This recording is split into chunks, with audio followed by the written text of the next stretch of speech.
I'm scared. Okay. Hi. You were slapped or? Hello, I'm behind the camera. Alright. Okay. Is it rolling? Yeah. Yeah, it's rolling. It's rolling. Okay. Alright, so my name is Tanisha BPD, and I want to inform you guys about managing bipolar disorder. So, when you think of bipolar disorder, it's kind of related to thinking of like a car race in a closed circuit. You're competing against other racers, going round and round in circles. When you're watching the race, you have anticipation, anxiety, uncertainty, sometimes even experience mixed emotions of anger and happiness. But when the car that you're rooting for finally crosses the line, you get a sigh of relief, or you're just utterly defeated. Usually, if you use the same concept as the same thing as bipolar disorder, think of the driver as your illness, the other cars that you're competing against as your triggers, and the closed circuit as your brain. So as such a topic, an author from 2004, Women's Health, found that the definition of bipolar disorder is characterized by the presence of mania or manic episode, defined as a person of abnormal, persistently elevated, expansive, or irritable mood. Usually people with bipolar disorder don't have stabilized moods. It's either depressive or pretty much extremely happy. Some recognizable traits are increased speed, racing thoughts, agitation, easily distraction, paranoia, and psychosis, and they tend to lean towards substance abuse, sexual promiscuity, high-risk behaviors, and self-harm. Now, people are often diagnosed with BPD. They're usually in denial, like, oh, I don't have BPD. There's no way, but, you know, obviously people can tell when you have bipolar disorder. But bipolar disorder ranges from mild to severity. If you do have bipolar disorder, you have no interest or lack of sleep. There's a drastic weight change and a numbness in your emotions, it feels like, when you are in a manic episode. You usually have negative thinking, and it usually starts at age 21. Usually whenever it's diagnosed, people misdiagnose it as depression. That's because that's what it comes off as, and usually 3/4 of people who have BPD are expressing more depressive symptoms more so than psychosis. Usually after the 4th episode of people having BPD episodes is when they start to stabilize and regulate.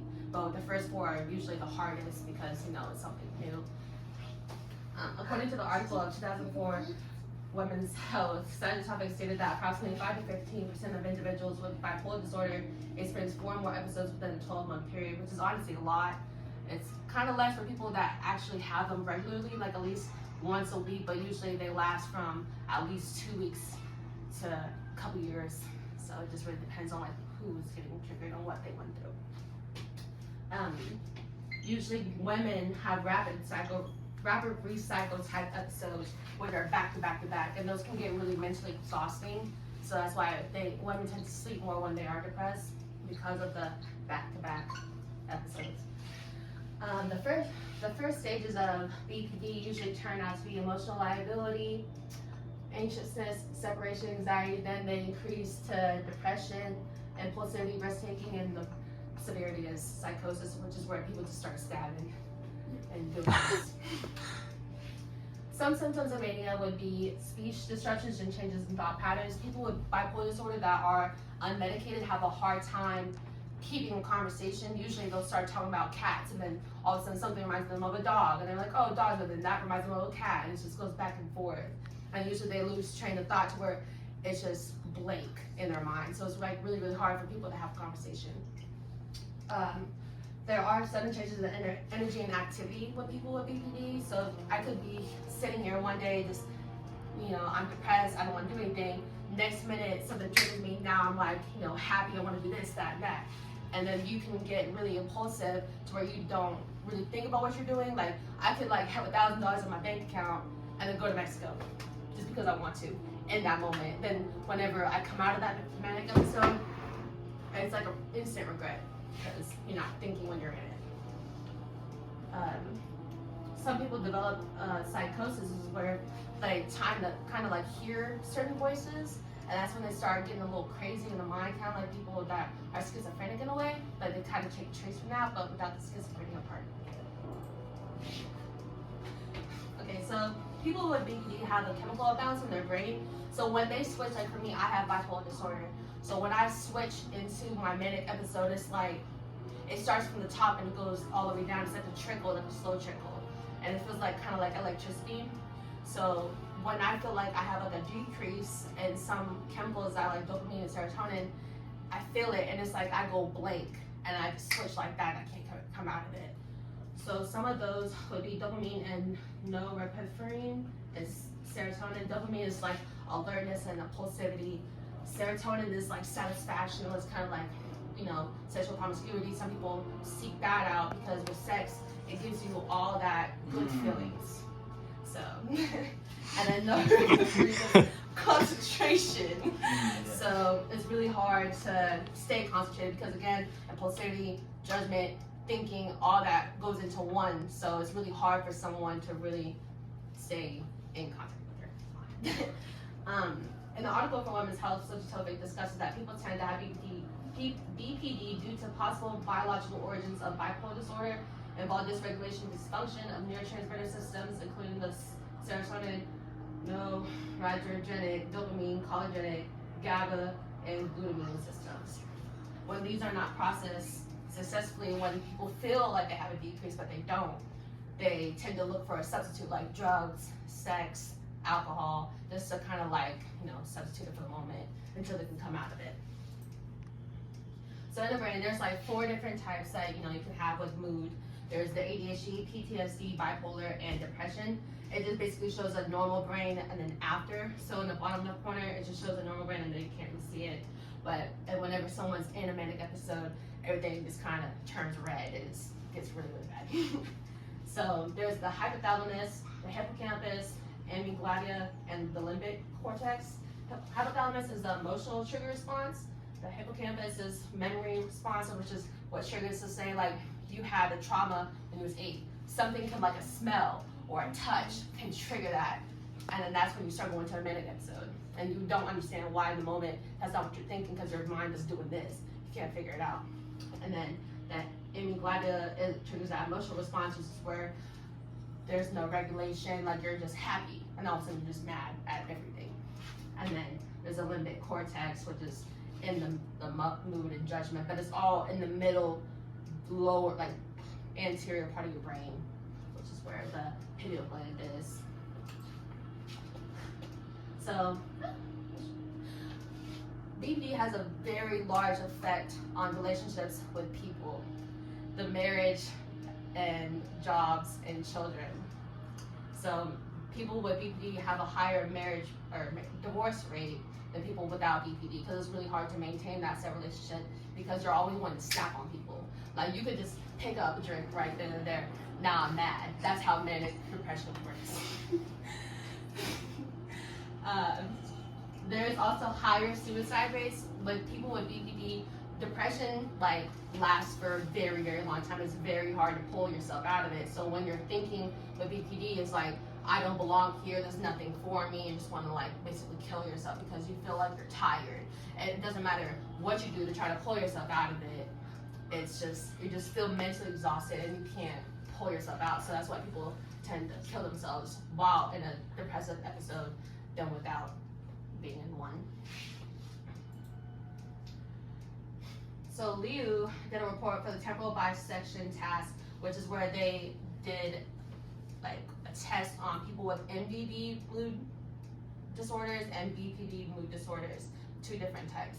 And there was just for about perception of time. There was a probability of at least 50% of the people that got tested saying that the BPD people perceive time as long, like their days are long, but really it isn't. It's normal time for people with a normal brain. So Leo's report of the temporal bisection test in 2021 showed that there are at least 3 lows that one can have: low mood, low energy, and low interest. And again, they last at least 2 weeks. So it's like an all-day, everyday battle for 2 weeks where you don't want to do anything. You just want to lay in bed.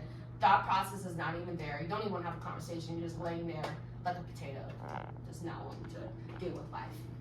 There are 2 bipolar types. There's type 1 and type 2. Type 2 is a less severe bipolar, And bipolar, which is what I have, bipolar 1, is the more severe, where you have repeated manic episodes, and anything could trigger it. I could have like 5 episodes in like the span of a week.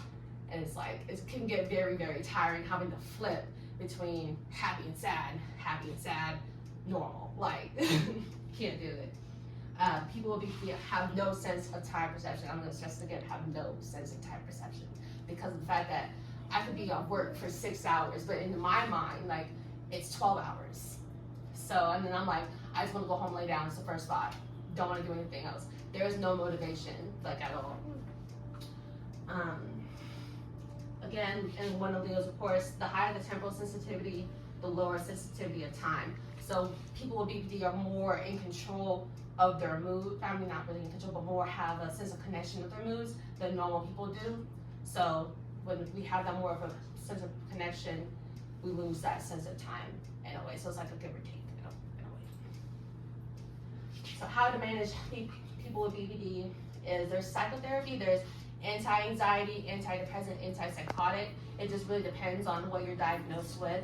Antipsychotic would be more about people with rage and people who cannot control it. They're more severe. Then there's anti-anxiety, where you have consistent panic attacks. Like, for example, today I've had at least 4 for literally no reason at all. Just sitting there, doing nothing, anxiety attack. People with antidepressant can just really are triggered, but again, it can happen at any point throughout the day, but they give that to them to help them cope. There are tricyclics, SSRIs, and MAOIs, which are kind of like trazodone and Prozac. They're like the horse, like the miniature horse version of tranquilizers, like horse tranquilizers. So it's just really to slow you down, calm you down, make sure that you can breathe and stuff.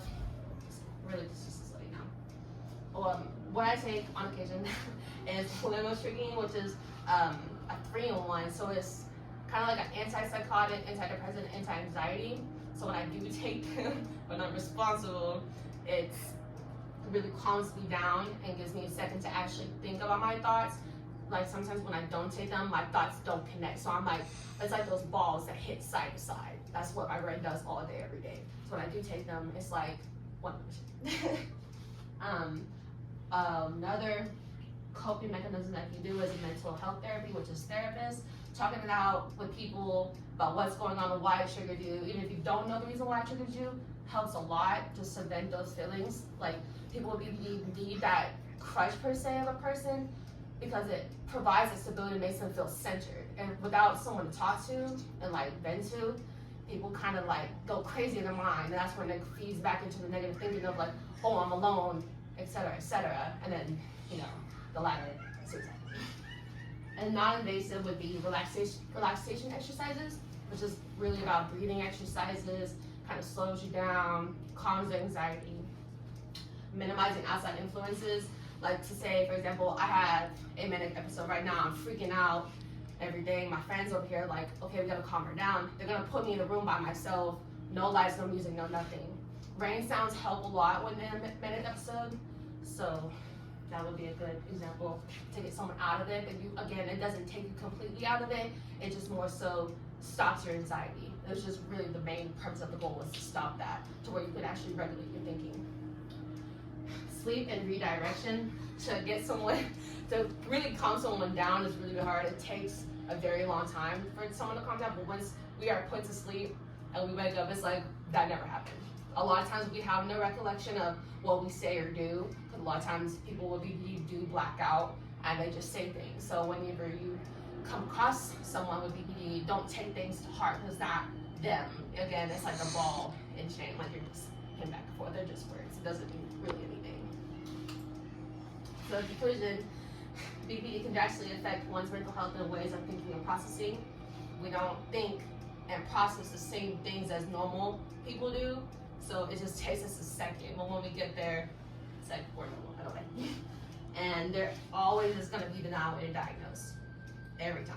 You're not gonna go to someone, a doctor, and be like, oh yeah, BPD, and they're gonna be like, oh yeah, that's cool. No, we're gonna be like, no, we don't. No, we don't.